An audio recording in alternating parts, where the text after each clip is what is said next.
Hey guys, Dazzler Magic here, and I'm finally covering the first look at MH3, Modern Horizons 3. I guess they didn't learn not to do this after the first two. The number of bans coming out of directly from MH1 and 2 is astonishing. It is actually blamed for single-handedly ruining Modern for everyone and killing the format, so what the hell, let's do it again, when they literally could have just done a master set. So the difference is Horizon anything is 50% new cards, 50% reprints. A master set is a 100% reprint, but like a remix of different cards. There's a little bit of a rhyme and a reason and a pattern to it, but not much. And an anthology is an exact verbatim reprint, which they occasionally actually stick to the rules on. So they were trying to directly inject cards to up the power level and win rate a couple percentage for Tier 1, former Tier 1, and Tier 1.5 decks in Modern. What did they do? They took Dredge and absolutely just ruined it, for example. They just took it way too far. Everybody hates Dredge. Everybody hates Affinity. Everybody hates all those stupid, tired, old, boring decks that were originating in Modern, but were finally forced out due to just sheer power ramp. So at the same time, this is a power ramp set, and almost every common is designed for either draft or also just popper. So they're hitting you on every angle here. Hell, they might even slip in more than a few commander-oriented cards. You know it ain't really Modern Horizons when it says for each player, okay? Just keep a lookout for that, in the near future. You know that don't apply to Modern because 1, it's not usually multiplayer, and 2, it doesn't have any players left to target. So the set symbol is pretty much Emrakul because here's pretty much Emrakul. So this is not a reprint, it's a brand new card. So it's a 12 cost, generic cost, 12/12, legendary creature Eldrazi, mythic of course, obviously. And looks like they're coming out of the moon, ain't they? Just saying, that's a big story point. But a lot of this is supposed to be in the past, so maybe it's Emrakul going to the moon? I mean, last we checked, Emrakul's stuck in the moon, but it's somewhat by her choice. I don't know, not really a gendered creature, but the goddess form, it's a whole thing, who cares? When you cast the spell, gain control of all creatures target player controls, then flying protection from spells and from permanents that were cast this turn, which I think that's going too far. And then when Emrakul the World Anew leaves the battlefield, sacrifice all creatures you control. So it's an all or nothing gamble, but you sure as hell ain't getting rid of this. And then Madness pays 6, true actual colorless, which means you cannot pay colored mana. You have to generate uncolored mana. It is called colorless mana, not generic mana. Generic means it could be anything. Colorless means it has to specifically lack color. And of course, Madness is whenever you would be forced to discard this, you can cast it for its Madness cost. Now, self-discarding this is a problem. Otherwise, it's a fun trap for when your opponent, wants you to discard it. So this is going to be pretty stupid expensive. Here's a picture of a Johnny, but fluffy edition for some reason. I don't know why. I didn't think he looked like that before, and I don't care because I'm not a damn furry. Then we've got, fetch lands again. What are those down to? I don't even care. Whatever. You're going to do a reprint set. You can put expensive lands in it. I mean, next up, Flare of Cultivation. I should say only the 5 ally-colored fetch lands are there. They have confirmed that. They haven't said the other 5 aren't there, but it's like by omission. So anyway, these are some of the new cards. So 3 cost, green, sorcery, rare. You may sacrifice a non-token green creature. Okay. Rather than pay this spell's mana cost. Oh, I kind of like that actually. Search your library for up to 2 basic land cards. Reveal those cards. Put 1 onto the battlefield tapped and the other in your hand, then shuffle. I love this card. We haven't had anything like this yet, I don't think. This is huge. It's like a gamble. It's a trade-off. You got to know when to use it. It's sorcery speed. You can't just end turn it when you have all the options, all the mana, and all the information. Opponent's end turn is what I meant. That's a damn good card. Next up, Psychic Frog. I already love it. Maybe not. It's black-blue. Okay, I'm hauling it back. We're at about a 5 out of 10 now. Haven't read any of these yet, by the way. So Creature Frog 1/2. And a Hypnotoad here says, whenever it deals combat damage to a player or planeswalker, draw a card. Okay. It's only a 1/2. But then discard a card, put a 1/1 counter on it, and then exile 3 cards from your graveyard, and it gains flying until end of turn. That's just kind of tricky. This is like a nice utility card. I don't know if this merits being a rare, but it's kind of cool. Then we got Scurry of Gremlins. I probably already hate this. That set sucked and I hated Gremlins. Okay, so it's 4 cost, red-white, enchantment, and when it enters the battlefield, create 2 1/1 red gremlin creature tokens. Then you get an amount of energy equal to the number of creatures you control. Ooh, the second set to have energy right after Fallout. That is interesting. I would maybe buy some of them up if I was in an investing mood. This is not investing advice. I actually would not recommend generally investing in Magic at all, at any point, for any reason right now. It's not healthy. It's not doing well as a product. Also not investment advice. Anyway, pay 4 energy. Creatures you control get +1/+0 and gain haste till end of turn. I don't really like this, but I also don't think it's very powerful. And neither did the people who put it at uncommon. Then we've got, it's supposed to be like background cards, so we're kind of doing like an Origins thing, if you remember that. Johnny Nakatl Pariah. I think his tribe hated him because he was white, which... yeah, that sounds about right. 2 cost, 1/2 legendary creature cat warrior. When he enters the battlefield, create a 2/1 white cat warrior creature token. Let me guess, then they get married. They would, too. You know they would. Whenever 1 or more cats you control die, you may exile a Johnny, then return him to the battlefield transformed under his owner's control. And he becomes a Johnny Nakatl Avenger.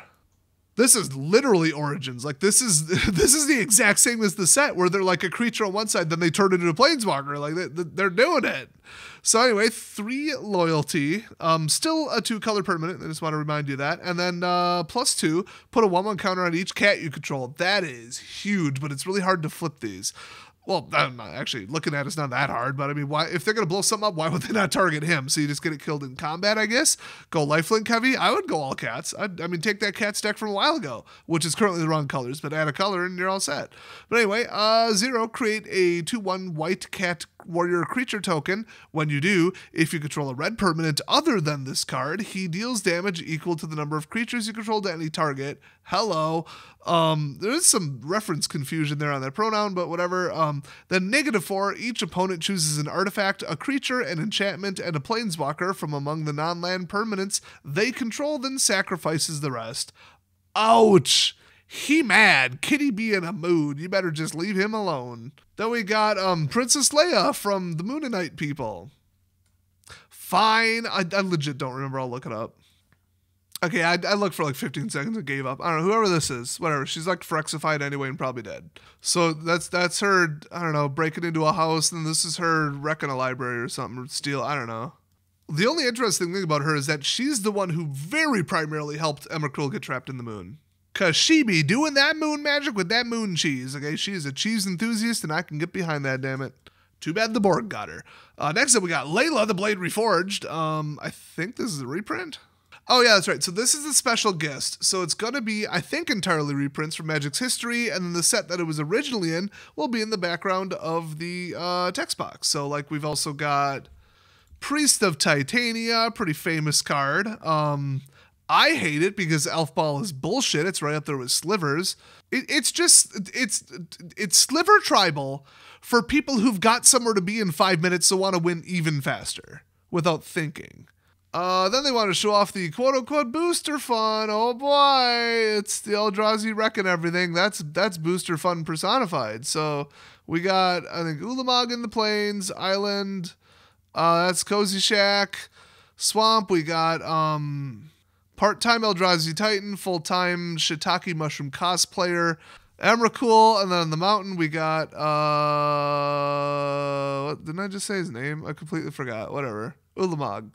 I didn't get much sleep again. And then Cozy Shack over on the forest. He's looking for his delicious tapioca puddings and cottage cheeses. I legit forgot what Cozy Shack makes. If I recall, they're just like the expensive version of like Señor Rico, which is ironic if you know what that means in Spanish. And Goya, based AF Goya. They ain't taking none of that lefty shit. Shout out. Not a channel sponsor, but damn it, I'm going to shout them out. Go buy some Goya stuff. Whatever money you want to spend on this bullshit, put it towards some tasty dairy products and desserts. I'm pretty sure that's what they make. Hey, look, it's another Emrakul. Oh, boy. So the promotion says Concept Eldrazi. I don't think it was actually supposed to say that, unless they mean that. Cause it's supposed to say where you get the promo, but I guess this is the... I don't know what this is or why it's in here. This is the original concept drawing for Emrakul. I mean, a lot of people know that at this point, so that's what they're going for.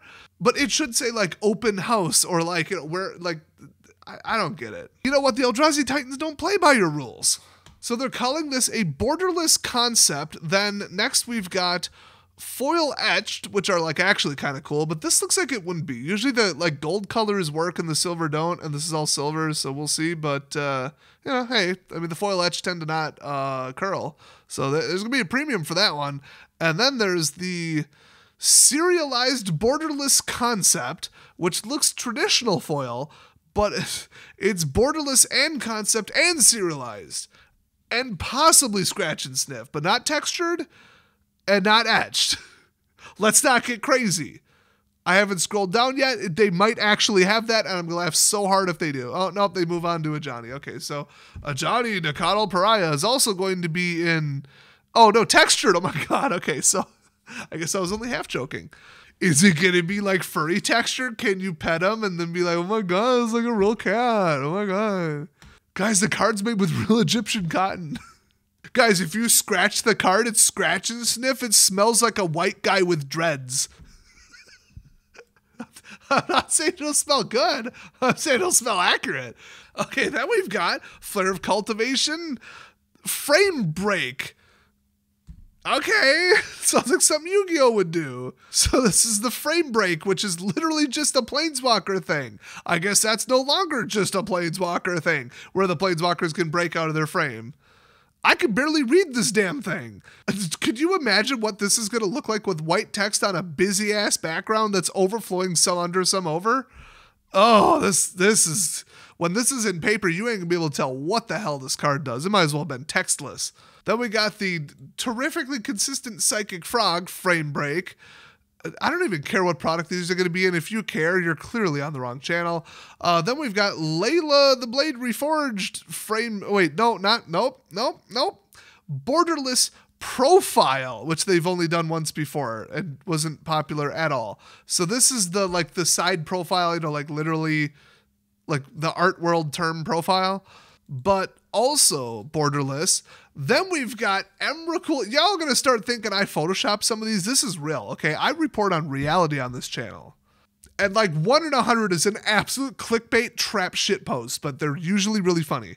This one, looking at Emrakul on this bullshit retro frame that it was never printed on before, while it says 2024 on the bottom and all the capital H's look correct. Do I look like I'm laughing? This is a counterfeit. They are literally selling you a proxy. They are selling you a history that never happened, which makes sense because they're lefties from Seattle. But anyway, Retro Frame Emrakul, Retro Frame Priest of Titania, Retro Frame Psychic Frog. Oh boy. Then there's Borderless Bloodstained Mire. Okay, that's going to be worth some money. Fake Retro Frame Counterfeit, Not Real, Never Was, Never Will Be, Flooded Strand. And then we've got Polluted Delta, Extended Art. So that's about all they're showing us now. We all know it'll be a money set, but I feel like it stands a higher chance of crashing than just like an outright Ultimate Masters, Eternal Masters, or Double Masters for sure, so I would not risk any amount of money on this.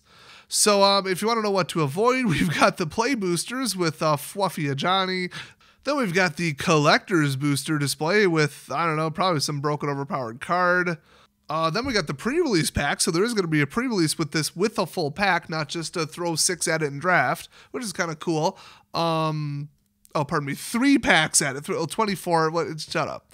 And this is kind of neat because it just confirms that Merit Lage is an Eldrazi. I mean, so that's, that's just a little tiny little detail there for you. And then, let's see, we got the bundle, which is still to this day mislabeled as a bundle instead of fat pack. That's weird. And then we got the Moonanite gift edition. So send it to all your Moonanite friends and possibly weebs because of the Sakura trees or whatever the hell you call that shit. Cherry blossoms or whatever. Then we've got a commander on top of this because every single set needs to have a commander deck because that's all people play. So we've got Graveyard Overdrive with, I don't know, some offensive native imagery, whatever. And then even more offensive edition, which is the collector's edition. Really, there's a collector's edition of a damn commander thing again. Then we got Tricky Terrain. All right. I forget who that is. Who's that? Tristonian or something? I remember that being a really powerful card too. It's probably not Trostani because that was like Sisters or something. I don't know. Whatever. This is... It's that stupid doubling mask thing or whatever.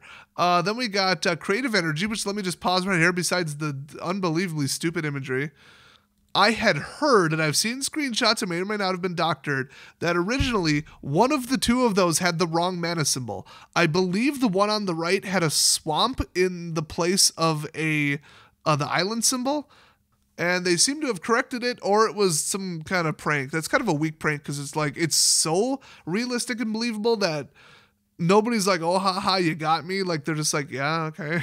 Watsy screwed up a packaging again, so I believe it. And then we've got Eldrazi Incursion, which is a 6-color commander deck. So it's coming out sometime around May to June. It depends on your opinion on that, and there are no hard release dates. They still maintain that whenever a shop gets the product in, that's when they are allowed to sell it. So, all right. But the pre-release event, the one that you might want to go to, June 7th. Oh, pardon me, that's when they begin, and then they could go from there to June 11th. So ask your store if they're still open and haven't been closed by direct competition by WotC, or the last set completely bombing. If they're still in business, it's because they sell something other than Magic cards in addition. My God, I feel horrible for anybody still stuck in this god-awful distribution network for this god-awful product that they have personally gone out of their way to burn to the ground. Thanks, former CEO. Anyway, I'm gonna go to bed.